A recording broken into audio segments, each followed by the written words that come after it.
Olá, eu sou o professor Felipe e vou comentar aqui a prova do segundo dia da Unicamp, voltado ao conteúdo de História. Bom, foi uma prova de médio para difícil porque exigiu bastante reflexão por parte do candidato sobre uma relação conteudista. Então ele discutiu questões que não estão propriamente voltadas ao conteúdo, como o papel da mulher ou mesmo a dieta da Europa no século XIX, mas sempre voltando ao conteúdo, que existiu não só conhecimento, mas também reflexão por parte do candidato. Mais que isso, a prova da Unicamp desse ano fugiu um pouquinho daquele padrão que ela tinha de voltar a questão A para o texto, para uma interpretação maior do texto, enquanto a B era mais conteudista. Por mais que tenha existido esse padrão, nesse ano a prova foi mais conteudista tanto na A quanto na B.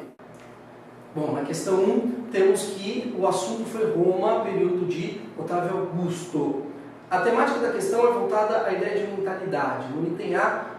a proposta de reforma por parte da cidade de Roma se coloca como a manutenção, ou mais do que isso, como a relação entre Império e cidade de Roma. As reformas que prometem mais ornamento, as reformas que promovem uma modernização da cidade, como ele fala no texto, a partir da ideia do mármore, por exemplo, faz com que a cidade de Roma passe a ser o exemplo do Império. Quanto mais forte, quanto mais grande, quanto mais rico o Império, mais bonita, mais embelezada a cidade de Roma é. No item B, pelo contrário, a ideia ainda é de mentalidade, mas voltada a questões tradicionais de Roma. O que Otávio Augusto fez, que faz com que as questões tradicionais se mantenham no Império. Aqui o candidato poderia citar tanto a permanência do Senado, do ponto de vista político, mantendo as tradições republicanas, mesmo sob o novo modelo de organização da cidade de Roma, ou das regiões conquistadas de Roma, tanto quanto do âmbito socioeconômico, a gente poderia pensar na política do pós-círculo, que de alguma forma retoma elementos tradicionais romanos, como a ideia de conquista, força, de opressão sobre os bárbaros, agora dentro do espetáculo existente nos coliseus, nas arenas, onde escravos, povos bárbaros conquistados pelos romanos, são obrigados a colocar uma ideia de força de Roma a partir de espetáculos que geralmente fantasiavam uma vitória romana em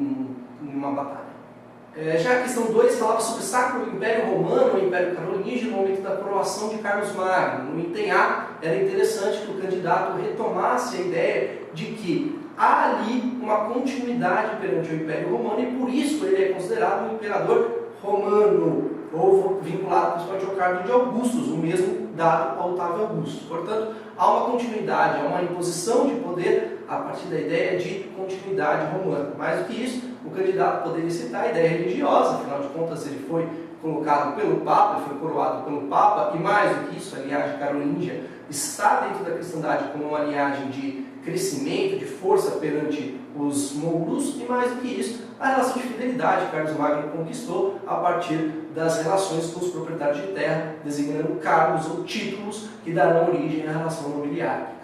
No item B, é interessante que o candidato lembre principalmente a ideia de renascimento carolíngio, onde algumas relações voltadas principalmente a essa volta à relação romana, e ideias baseadas seja na relação de exaltação do ser humano, seja na perspectiva da existência de escolas proporcionadas pelo Império para fazer com que a cultura latina seja retomada, ou mesmo na existência da cunhagem de metais, principalmente metais preciosos, para a utilização de ornamentos. Na terceira questão, o candidato vê uma questão sobre Portugal, principalmente sobre o conceito de guerra justa. No item A, a ideia de guerra justa precisa ser lembrada a partir do contexto português, seja na formação nacional, onde a guerra justa se dava a partir de uma certa naturalidade da Península Ibérica a partir do cristianismo, que foi tomada pelos mouros, e portanto era a guerra justa de Portugal retomar aquela região, seja a partir da expansão marítima, onde a colonização, a ocupação de novos territórios também se dará de uma forma justa, agora mais voltada à culturalização, portanto a superioridade do cristão perante os bárbaros indígenas. No item B, duas práticas indígenas, existem várias práticas que o candidato poderia ter citado, a gente poderia citar a antropofagia, ou mesmo a ideia dos nativos andarem desnudos, o que faria com que a moral cristã seja afrontada no caso português. Na questão 4, uma questão sobre a Revolução Industrial, onde o candidato teria que avaliar tanto a relação industrial voltada à perspectiva alimentícia, e, portanto, o fato de uma nação industrial não se voltar à produção alimentícia, sim a relações onde dê algum tipo de agregação de valor uma matéria e, portanto, relegando a produção alimentícia a regiões mais periféricas da Europa ou a regiões fora da Europa, como a América ou posteriormente a África e a Ásia. E no item B, era interessante que o candidato visse a perspectiva da dieta, sendo que a alimentação do europeu muda muito com esses novos territórios e com essa circulação de alimentos, principalmente de legumes, vegetais, que vão aparecer na Europa oriundos dessas novas regiões e, portanto, com maior alimentação ou maior alimento disponível, uma dieta mais balanceada por parte do europeu. A questão 6 trata sobre a Era Vargas e principalmente sobre o papel da mulher. O candidato aqui no ITA teria que avaliar relações legislativas, principalmente voltada à Constituição de 34, onde a mulher passa a ter direito ao voto, mas também poderia lembrar que a mulher também é regulada por relações trabalhistas, passa a ter mais direitos e passa a ter um papel legislativo mais organizado no Brasil. E no item B, perceber a partir do texto que o papel da mulher no Estado Novo era o papel domiciliar. A mulher deveria ser base, ela deveria ter técnicas de produção voltadas à relação artesanal, onde ela é o sustentáculo do homem, que esse sim vai trabalhar nas novas indústrias ou vai trabalhar na agricultura em prol da economia nacional. A 7ª questão sobre Guerra Fria, onde um cartaz soviético é colocado, demonstrando exatamente qual era a perspectiva soviética sobre o mundo ou a sociedade capitalista do momento. Perceba a partir dele que existe uma série de relações que fazem com que o mundo capitalista seja pejorativo, a colocação das crianças, o fato de ser mais sombrio, a perspectiva de abandono pela não presença de um elemento adulto, enquanto as crianças do mundo comunista são saudáveis, com a bochechinha rosada, e mais do que isso,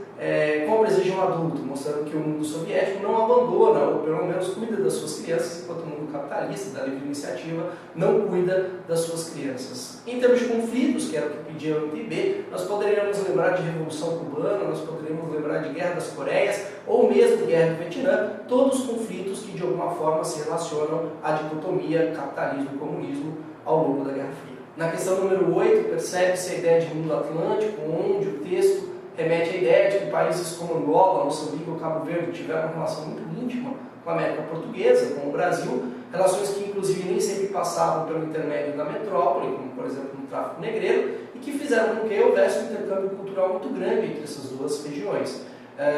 Percebe-se pelo texto, inclusive, que no momento de independência, a África portuguesa, esses países da África portuguesa, se utilizaram da ideia brasileira, da forma brasileira, para tentar se diferenciar de Portugal. O Brasil passou a ser uma alternativa em termos de imaginário, em termos de identidade nacional, para fugir ao modelo lusitano. No caso do item B, percebe-se a relação entre a Revolução dos Cravos e independência. Embora os movimentos de independência na África portuguesa não tenham começado a partir da Revolução dos Cravos, elas já começam antes, no final da década de 60 e começo da década de 70, com a Revolução dos Cravos, com o fim do salazarismo, que impedia esse tipo de movimentação,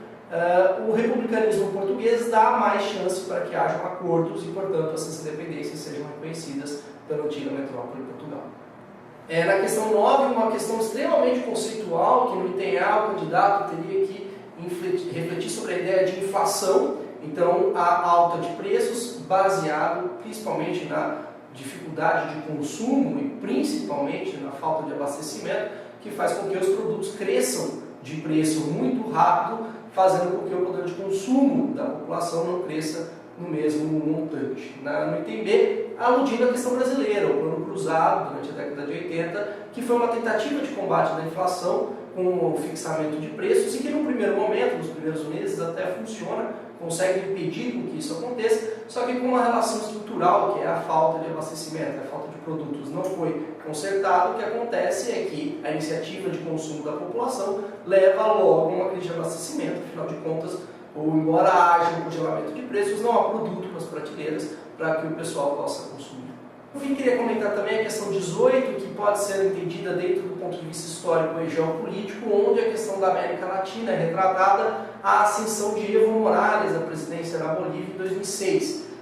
Temos que lembrar desde o contexto histórico, onde a formação dos Estados Nacionais, desde o processo colonial, se deu de forma excludente perante a população indígena na Bolívia, que é a maioria étnica da população, e mais do que isso, que movimentos populares já existem desde o período colonial e que se manifestam também no século XX, por exemplo, a Comuna de La Paz, ou mesmo o movimento dos cocaleiros, aqueles líderes sindicais que vão, a partir do comércio alternativo ao Estado, que é o comércio da coca, se estabelecer principalmente na cidade de Oruro. Mais do que isso, o contexto externo, que é na América Latina como um todo, a ascensão daqueles tipos de governo, aqueles tipos de política baseada em apoio popular a partir da década de 90 e refutando a ideia de liberalismo econômico, onde há a proteção das riquezas naturais por parte desses novos governos, por exemplo, a partir do modelo chavista, faz com que haja comunhão dessas relações e as relações populares, os movimentos populares passam a apoiar esses líderes cocaleiros. No caso do Evo Morales, um líder sindical, o primeiro presidente de origem indígena na Bolívia, que chega ao poder a partir de 2006.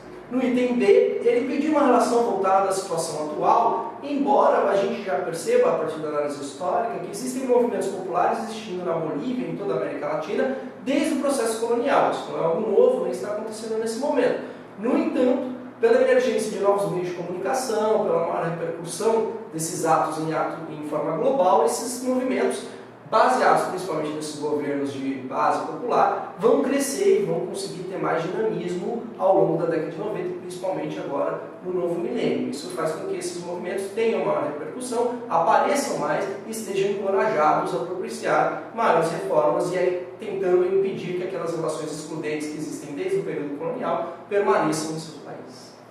Bom, pessoal, terminando aqui a análise da Unicamp, foi uma prova bastante moderna e que demonstra exatamente que hoje o estudo não se dá simplesmente a partir da assimilação de conteúdo, mas principalmente a partir da reflexão. Você que estudou o ano todo e que assimilou essa ideia de que você deve não só pensar sobre o que está escrito, mas as inflexões que isso tem,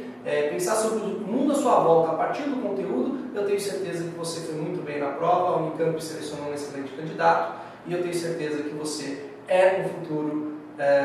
estudante da Unicamp, ok?